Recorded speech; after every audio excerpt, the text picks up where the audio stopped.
You're watching The Source on CNN Philippines. I'm Pinky Webb. Our source today, OCTA Research Fellow Professor Guido David. Professor, it's good to see you again. Welcome back to The Source. Hi, good morning, Pinky, and to the source. Sabi nga natin, we need a professor of mathematics. So here's Professor Guido. Let's talk about the concerns of netizens questioning this consistent 47% lead of BBM over Leni Robredo in the first hours of voting. Your thoughts, if this is accurate, first, and number two, do you find this unusual? Well, I can't speak of the accuracy because the COMELEC will have to attest to that. I mean, they do the counting. So if there's going to be some inaccuracies, it's up for them to know. What I can talk about, Pinky, is whether the pattern that the people are reporting, some people are reporting, this 68-32 pattern, consistently 47%, is something that may be regarded as irregular. And I will say factually that it is not necessarily something that can be considered irregular. In fact, it can be considered normal. It depends on how the votes are transmitted. So, ang sinasabi niyo po, Professor, this is statistically possible. That's correct, Pinky. I know you're very good at numbers as well. So this is statistically possible. Why is that? Paliwanag po natin, bakit siya statistically possible? Yeah, and just siguro for some viewers and listeners who are maybe not familiar with or haven't heard about this, what they're saying is that for every update, the number of votes that BBM was getting was close to a fixed ratio or proportion to the number of votes that VP Leni was getting. So if we remember, it's, when we were kids, I mean, may mga hatian na, gulangan na hating kapatid, dalawa sa akin, isa sa'yo, dalawa sa akin, isa sa'yo. So parang ganun yung nangyayari na, it seems to be a fixed proportion for every update. Now, why is that? Pero bakit nga, Professor? Why is it a fixed proportion?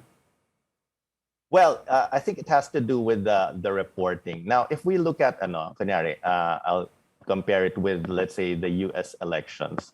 In the U.S., they have 4 time zones. So when voting is finished in one time zone, like kunyari, the East Coast, it occurs before the other time zones. So the reporting is not, it's regional. So New York and other East Coast states will report first. So we can see the disparity because New York obviously will vote usually very strongly Democrat. And then as we go to the central states, it will tend to vote Republican. So that should cause a change or a shift in the proportion of votes. It cannot work like what we are seeing now, na consistent yung pattern or fixed ratio, because it's by region. But in the Philippines, my understanding is it's not per region. Because if we were counting, Ilocos first, the Ilocos region is heavily voted in favor of BBM.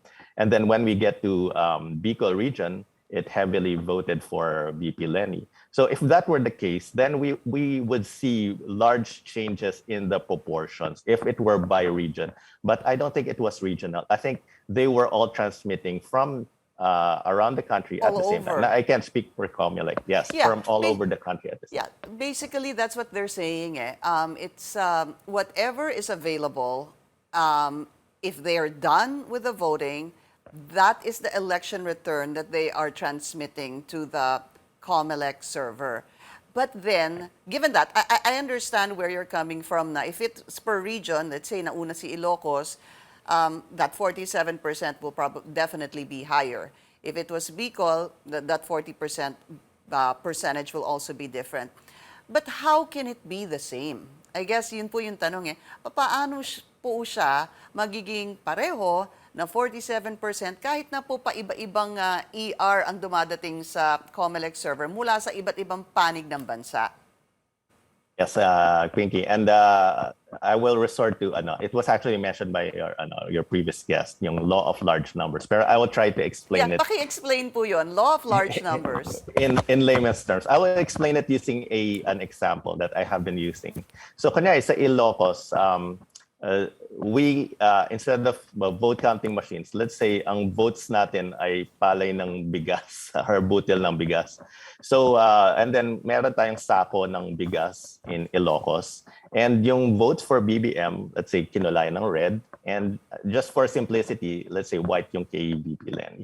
So yung sa Ilocos, yung bigas doon, mostly red siya, parang red rice. If you look at it, it's red. And kung kumawa tayo ng isang tabo doon sa sako, it will be mostly red rice. Whereas sa Bicol, it will be mostly white rice. I think this was my explanation kanina. Ngayon, if it's all over the Philippines, lahat ng sako, pinagsama-sama na natin in one big container. Yung red at Andun puti. na lahat ng votes. Opo. Red at puti. Every time kukuha tayo ng... ngayon, kung kukuha tayo ng isang kutsara doon sa isang container na yon, or may konting butil lang, dahil konti lang yung butil na yon, yung ratios pwedeng iba-iba. Kasi kunyari, kumuha tayo ng 2 butil lang, isang red, isang white, yung ratio nila, iba yung magiging ratio. Or kunyari, 3 butil, pwedeng 2 red, isang white, or isang red, 2 white. Kasi konti lang yun eh. Yun yung small numbers.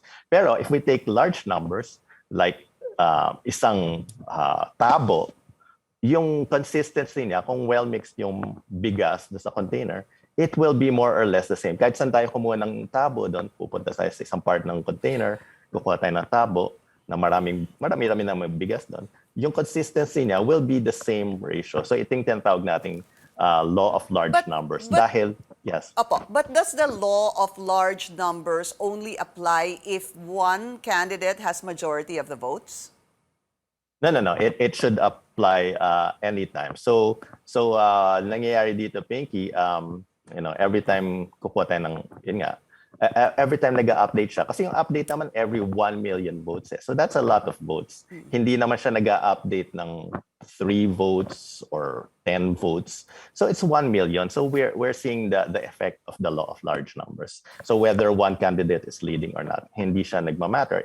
What matters is yung proportion nila is close to what we are expecting sa overall proportions for the entire Philippines. Okay. Your projection also, was this your personal projection? It was BBM at 32 to 33, Lenny at 15 to 16, and I think you had an updated one. Was that your personal projection on Twitter?